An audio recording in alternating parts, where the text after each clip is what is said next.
Bonjour, bienvenue sur le plateau de C'est le sport, l'émission hebdomadaire du service des sports de Charente Libre. Bonjour Vincent. Bonjour Eric. Un format spécial d'émission aujourd'hui à l'occasion des finales de Coupe Charente qui ont lieu samedi au stade Le Bon d'Angoulême. C'est l'événement Jingle.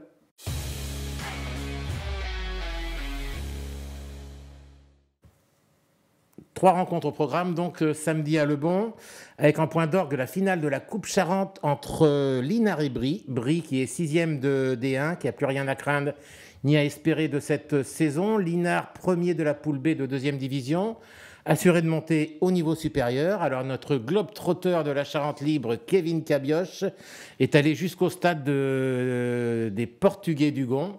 Petit trajet, dimanche.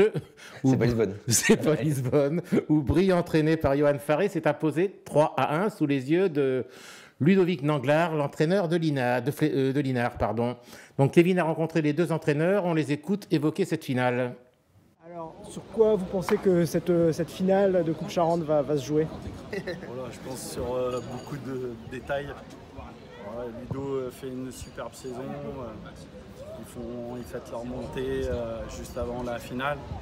J'allais dire c'est une équipe qui est un peu sur l'euphorie. Donc je pense que ça va jouer sur peut-être l'appréhension du match, comment les joueurs vont subir un petit peu cette pression. Puis je pense qu'au niveau du jeu, ça sera un jeu égal. Ils ont une très belle équipe, une très belle attaque. Nous, c'est je pense aussi un point fort chez nous. Donc je pense que ça sera peut-être un petit peu ouvert, sans trop l'être je pense, parce qu'on ne va pas vouloir prendre de but. Mais non, ça va être, je pense, un défi assez compliqué à relever. Ouais, moi je pense que c'est du 50-50. Brie, je sais pour le tirage au niveau des demi avec le président Michel Godillère, voilà, ils ont gagné il y a 4 ans.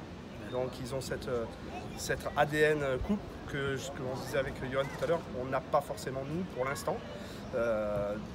Mais voilà, c'est du 50-50. On a fait une belle saison. Ça se jouera sur des détails.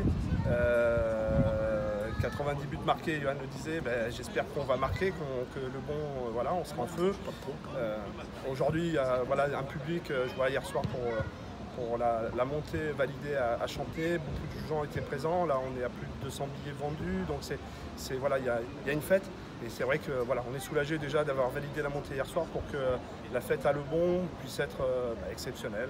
Est-ce que le fait d'avoir eu une super dynamique, d'avoir marqué beaucoup de buts, parfois une opposition qui était un peu en dessous, ça peut être un piège dans cette fin de saison? Les oppositions en dessous, j'y crois pas. Parce que toutes les équipes qui nous jouaient, justement, il y avait ce sursaut de révolte. Je prends le cas d'hier soir de Champier, où c'est vrai que le match aller qui s'est joué il y a 3 semaines, on avait gagné 7-1. Mais hier soir, j'ai pas vu une équipe qui était plus faible que ce que je viens de voir aujourd'hui.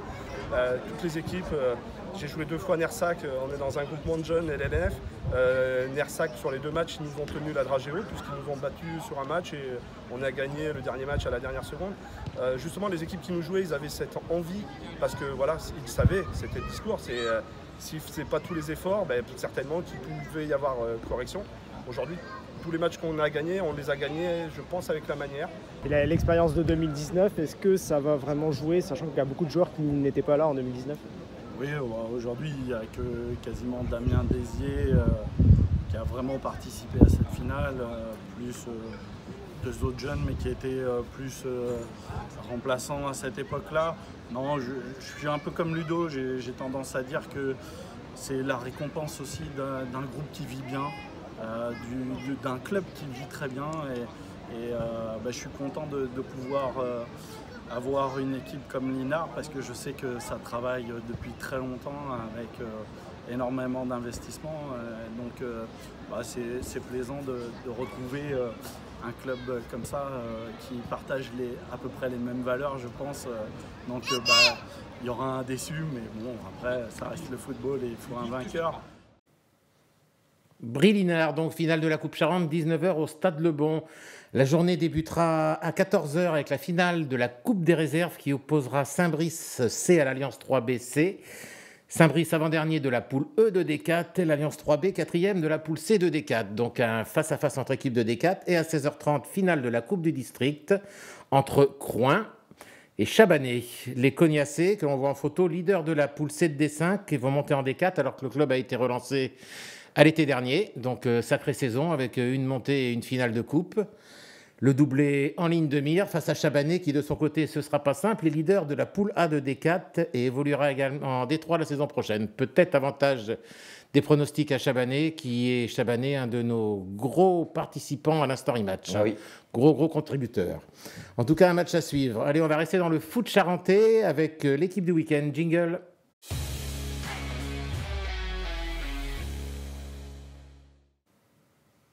Vincent. Alors, on a la bagatelle de... Alors, bagatelle, mot qui n'existe plus depuis 1966, mais on l'utilise quand même. Donc, bagatelle de 9 buts inscrits par les membres de l'équipe type ce week-end. Donc, à noter donc, le triplé de Le Gaufre, le meilleur buteur de D1 avec la couronne. Donc, c'est 29 buts. Ça part Le Gaufre, Schneider de... C'est pas Schneider Electric, hein, c'est Schneider de Manle. Ezard, Ardenlersac rejoignent Liquan en 3e position, au général avec 8 étoiles. Voilà, le classement des étoiles qui débouchera le samedi 17 juin prochain sur un match de gala organisé par Charente Libre entre les sélections, les équipes types de D1 et de D2. Ce match aura lieu au stade municipal de Compontouvre, anciennement stade du Gallia. On reviendra en détail sur cette manifestation qui clôturera la saison de foot en Charente. Et il reste une journée de championnat le dimanche 28 juin pour... 28 mai pour tous les joueurs, pour essayer de grignoter une place dans les 2 équipes types concoctées par notre tandem Christian Herlin, Kevin Cabioche. Voilà, le duo magique. Le duo magique. Que toute la Charente s'arrache, évidemment.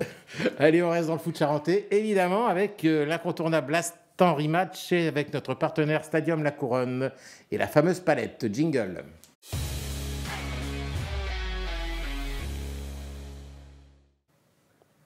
Un record cette semaine dans la crème de la crème avec 10 vidéos, 10 buts de foot charentais à voir et revoir sur le site de Charente Libre. Nous avons retenu 2 vidéos cette semaine. Pour l'Instory Match et la palette, nous avons choisi de nous arrêter sur le match de foot de D2 entre Montmoreau et Grande Champagne avec ce but que l'on regarde. Vidéo.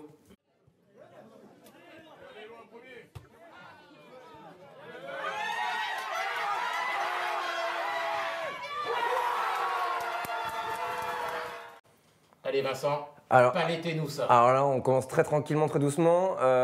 On a donc la semaine de Ligue des Champions, ça se voit. Cette relance à la Bernardo Silva et cette tête magnifique, comme Robin van Persie, là, si vous vous rappelez, avec les Pays-Bas en Coupe du Monde, magnifique.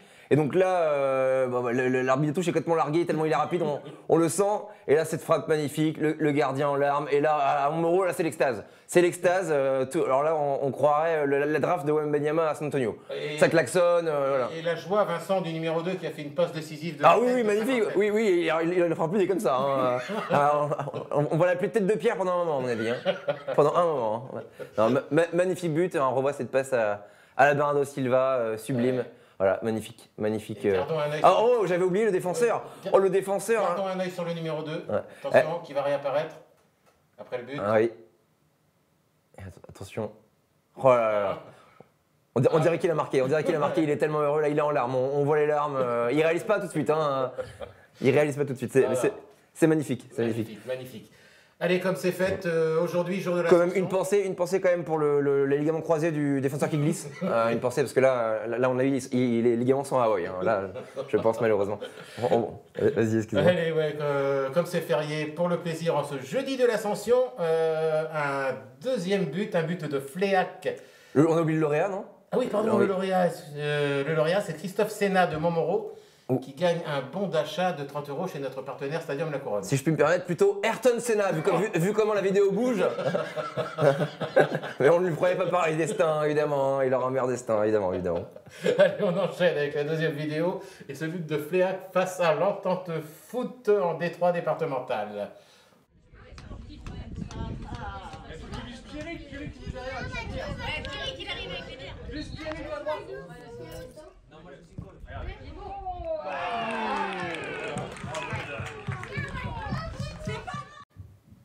Bon alors Vincent, qu'est-ce qu'il faut voir? Alors là, beaucoup de choses à voir en peu de temps, mais attention.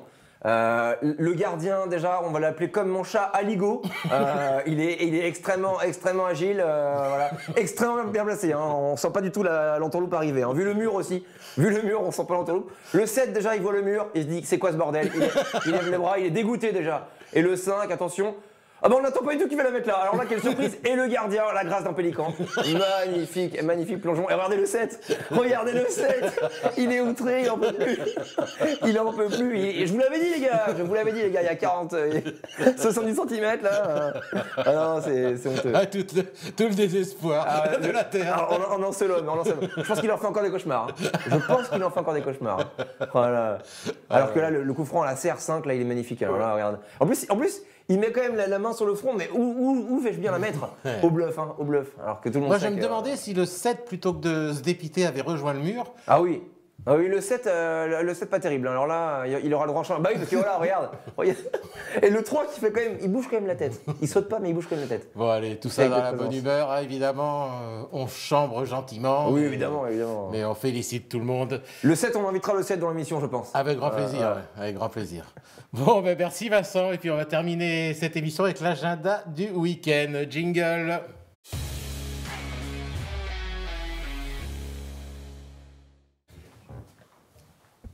L'infographie habituelle à l'écran avec les rendez-vous du week-end. Petit week-end car beaucoup de championnats sont déjà terminés. En vedette, évidemment, les finales des Coupes Charentes, on l'a évoqué en début d'émission, mais aussi et surtout la DER de l'ETEC cette saison à domicile face à Libourne. C'est le dernier match sur le banc de Rémi Faugère, leur entraîneur, qui quitte le club sur un sacré bilan, puisque les Charentais terminent deuxième de poule et peuvent encore espérer monter en N1 sur tapis vert, affaire à suivre. Donc on pouvait que saluer le travail de Rémi Faugère et le remercier pour tout, parce que c'était un plaisir pour nous de travailler avec lui, on l'avait accueilli sur ce plateau à l'automne dernier. Et enfin, dimanche, dernier rendez-vous, avant-dernière étape du chemin de croix des footballeuses de Soyaux qui vont au Paris FC avant de recevoir le Paris SG la semaine prochaine. Magnifique fin de saison. Voilà. Bon, ben, merci de nous avoir suivis. On se quitte. Merci Vincent, merci à Julien, à la technique, et on se retrouve la semaine prochaine pour une nouvelle émission. Au revoir.